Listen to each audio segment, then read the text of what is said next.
Good morning বন্ধুরা, tiffin বক্সের আরও একটি ব্লগে আপনাদের সকলকে স্বাগত জানাই। কেমন আছেন সবাই?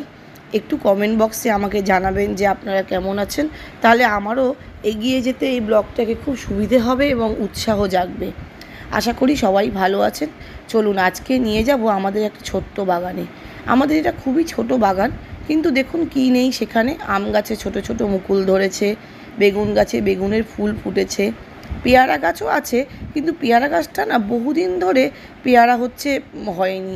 এইবার দেখছি বেশ কয়েকটা পেয়ারা হয়েছে। আর এই আমের মুকুলগুলো দেখুন কীরকম ছোটো ছোটো করে আমের মুকুল ধরেছে। এখন প্রায় পাকা আমের সিজন, কিন্তু হঠাৎ এখন দেখছি এই ছোট্ট গাছটাতে প্রচুর মুকুল ধরেছে। দেখা যাক কী হতে চলেছে।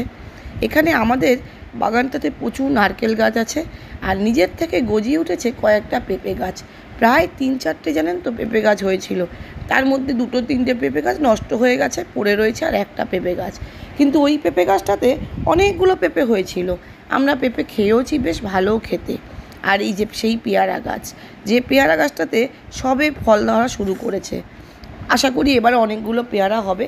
আমি প্রায় গুনেছি 8 থেকে 9খানা পেয়ারা হয়েছে। কেমন খেতে হবে যখন বড় হবে নিশ্চয়ই আপনাদেরকে দেখাবো। আর দেখুন এই জঙ্গলের মধ্যে হয়েছে পুঁই গাছ, প্রচুর পুঁই। অনেকে আমাদের বাড়িতে যারা থাকেন, পাশে থাকেন, তারাও বলেন যে পুঁই গাছ থেকে একটু পুঁই ডাঁটা নিয়ে যাব। এই হলো আমাদের বাগানের সংসার। চলুন এবার ঘরের দিকে যাই। যা গরম বাইরে, বহুদিন বাদে একটু আইসক্রিম খেতে ইচ্ছে হলো, তাই কটা কিনে আনলাম সবার জন্য। বেশ অনেক দিন আইসক্রিম খাইনি। আমি অতটা আইসক্রিম খেতে পছন্দও করি না, তবে মনে হলো যে যা গরম একটু আইসক্রিম খাই। আর দিশান প্রচণ্ড আইসক্রিম খেতে পছন্দ করে, তবে ওর ঠান্ডার বাতিক যেহেতু, সেই জন্য আমি খুব একটা আইসক্রিম আনি না। তবে সেদিনকার খুব জেদ করলো বলে, আর আমারও একটু ইচ্ছে হলো সত্যি কথা বলতে কি, তাই একটু কয়েকটা আইসক্রিম নিয়ে এলাম। আজকে দুপুরের মেনুতে কি করেছি জানেন?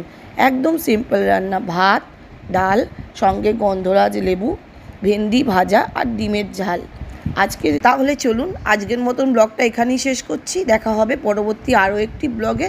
ততক্ষণ সবাই ভালো থাকবেন, সুস্থ থাকবেন।